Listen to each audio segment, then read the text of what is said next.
Lorsque l'on parle d'engrais, il ne s'agit pas seulement d'éléments chimiques. Pour rappel, vous le savez déjà, mais c'est toujours mieux de le répéter, il existe 3 nutriments principaux qui sont indispensables aux plantes: l'azote, le phosphore et le potassium. L'azote est nécessaire pour la croissance des feuilles et des tiges vertes. Le phosphore est important pour les fleurs et les fruits. Quant au potassium, il se charge de la santé de la plante. Mais les plantes ont également besoin de micronutriments comme le calcium, le magnésium, le soufre, etc. Étant donné qu'il arrive que le sol n'ait pas toujours ces éléments en quantité suffisante, il est important que l'agriculteur apporte donc des compléments d'éléments nutritifs ou engrais aux plantes afin d'obtenir de meilleurs résultats. Donc, les engrais ont un impact sur le rendement que vous allez avoir. Les engrais ont un impact in fine sur votre rentabilité. Donc, si vous faites de l'agriculture pour gagner de l'argent, il faut travailler votre performance, vos rendements. Et les engrais ont un impact significatif sur vos rendements, sur votre performance, sur votre rentabilité. Nous n'utilisons pas toujours suffisamment d'engrais quand nous faisons l'agriculture.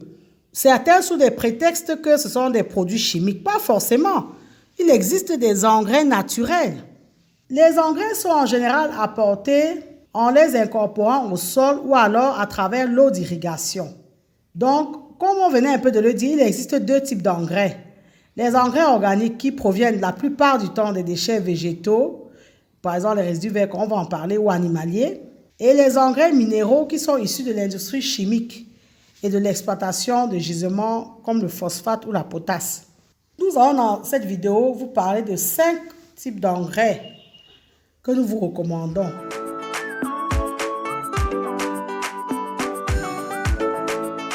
Le compost, c'est un ensemble de déchets pouvant provenir soit de votre exploitation, soit de la cuisine. Et c'est une excellente source d'azote pour le sol. Donc le compost est donc un mélange de matière organique et végétale utilisé comme engrais. Un exemple de déchet pouvant être utilisé comme engrais organique naturel, c'est le marc de café. Vous pouvez utiliser le marc de café en le déposant directement sur la terre. Il va amender le sol et éloigner, par exemple, les limaces des escargots. Parce que le marc de café est un engrais naturel qui ajoute de l'azote à un sol pauvre. Donc, en ajoutant 25% par exemple de marc de café dans un sol, vous améliorez la matière organique dans la terre. Vous pouvez également utiliser les coquilles d'œufs. Les coquilles d'œufs écrasées sont une excellente source de calcium, ce qui les rend excellentes pour la croissance des plantes. Mais il faut avoir en tête que les coquilles d'œufs sont très alcalines et elles vont modifier le milieu, donc, surtout dans un sol acide, puisque c'est alcalin. Si vous versez dans un sol acide, forcément le sol sera modifié. Bon, pour utiliser les coquilles d'œufs, vous écrasez les coquilles d'œufs, vous les enterrez un peu sous la surface du sol. Sinon, pour une efficacité optimale, vous pouvez bouillir les coquilles d'œufs dans de l'eau pendant quelques minutes. Vous laissez infuser toute une nuit et vous utilisez ça à l'aide d'un flacon spray. Vous pulvérisez directement sur la terre.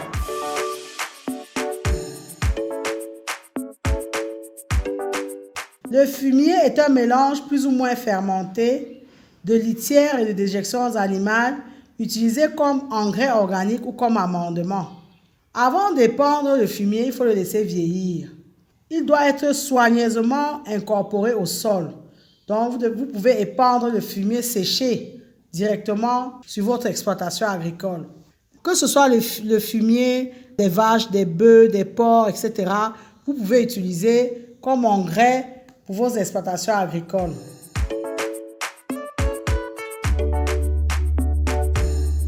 Vous pouvez enrichir le sol avec de la poudre ou de la cendre. C'est le cas par exemple de la poudre d'os ou du sang séché qui contiennent énormément de phosphore et de calcium. En effet, les poudres et les cendres de bois brûlés peuvent être utilisées comme engrais parce qu'elles ont un fort pouvoir nutritif nécessaire au bon développement des plantes. Donc vous devez répartir donc la cendre de bois dans les sillons, dans vos trous de plantation pour un meilleur résultat. Mais vous avez également la possibilité de mélanger les cendres à de l'eau dans de l'arrosoir et arroser donc votre exploitation avec ce mélange.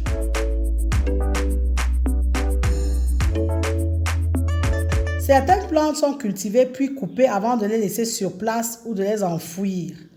Donc, on cultive les plantes non pas pour les récolter et consommer, mais pour fertiliser le sol.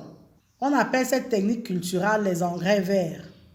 Les engrais verts, donc, ce sont des plantes que l'on sème et que l'on fait pousser, non pas pour les récolter, mais pour les incorporer dans le sol et utiliser donc l'influence qu'elle va avoir sur le sol.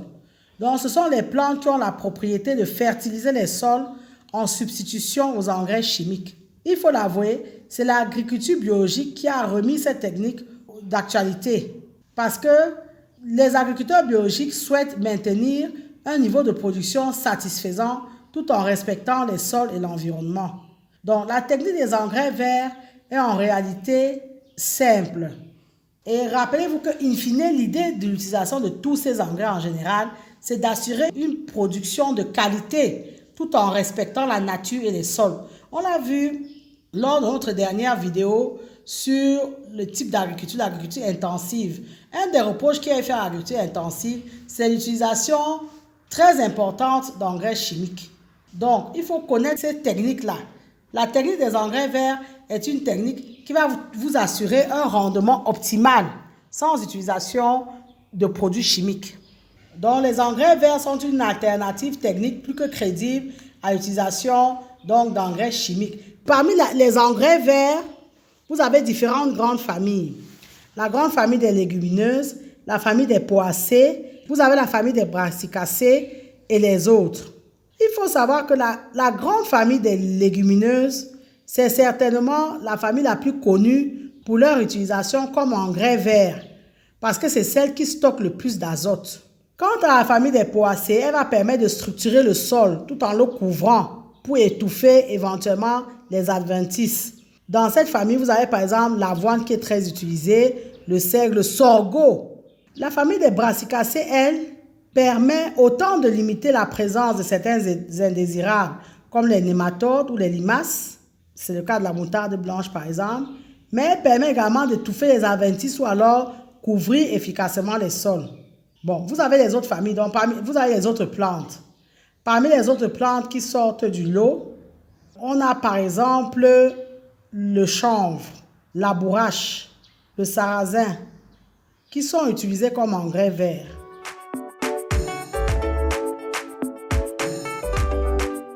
Bon, le purin, c'est un produit naturel obtenu à partir de végétaux qui ont fait l'objet d'une macération, d'une décoction, d'une fermentation ou d'une infusion. Ces termes, on les a déjà vus plusieurs fois sur cette chaîne. Certains purins peuvent être utilisés comme engrais, mais il faut savoir que c'est seulement une des possibilités d'utilisation des purins parmi tant d'autres. Il existe des purins qui n'ont pas de propriétés fertilisantes, mais qui ont des propriétés fongicides ou insecticides biologiques, ou même d'activateurs de compost. Sachez que vous pouvez utiliser les purins purs ou dilués en fonction de l'utilisation et des résultats que vous souhaitez obtenir. Donc, pour préparer un purin, donc, il faut faire macérer des plantes, certains types de plantes que vous avez hachées, vous avez fait macérer dans l'eau. Utilisez de préférence l'eau de pluie. En général, on utilise 1 kg de plantes pour 10 litres d'eau.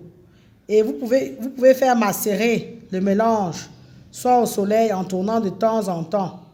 Et la durée de la macération diffère selon les plantes. Le liquide que vous allez obtenir, vous allez le filtrer, vous allez le conserver et vous allez donc l'utiliser au sein de votre exploitation agricole. Sachez donc que quand on parle de purin pour les décoctions et les infusions, la décoction, c'est effectivement qu'on fait bouillir, on couvre le temps que la décoction se refroidisse et l'infusion, on insère plutôt la plante dans l'eau bouillante et on laisse infuser et on filtre comme un purin. Il y a un type de purin dont nous souhaitons vous parler, c'est l'infusion de gazon coupé. Si vous souhaitez obtenir un engrais à haute teneur en azote, vous pouvez utiliser l'herbe tondue, le gazon. Donc, vous pouvez utiliser le gazon. Donc, vous allez mélanger l'herbe fraîche, fraîchement coupée avec de l'eau. Vous laissez reposer 3 à 5 jours. Vous diluez et vous allez arroser vos plantes. Vous filtrez et vous allez arroser vos plantes. Vous l'avez compris, ne vous focalisez pas toujours à dire non, je vais cultiver sans utiliser de l'engrais parce que l'engrais est mauvais. Non, il existe des engrais organiques naturels que vous pouvez vous-même élaborer et utiliser pour vos exploitations agricoles. Il suffit tout simplement d'être courageux. On en a vu d'autres sur cette chaîne. Les plumes de poulet, les urines de lapin, etc. On vous donne tout au long de l'année des exemples d'engrais organiques naturels avec lesquels vous pouvez vous familiariser. Vous l'avez compris, c'est bien de maîtriser les itinéraires techniques, mais il faut également maîtriser les éléments qui vont optimiser votre rendement. Les engrais en font partie. Merci de liker, partager et commenter la vidéo si vous pensez qu'elle vous a été utile. Abonnez-vous à Agri TV Web et activez la cloche de notification pour ne pas manquer nos prochaines publications. Et rappelez-vous toujours et toujours que savoir est le point de départ, mais c'est agir qui fait et fera toujours toute la différence. Maintenant que vous savez, place à l'action.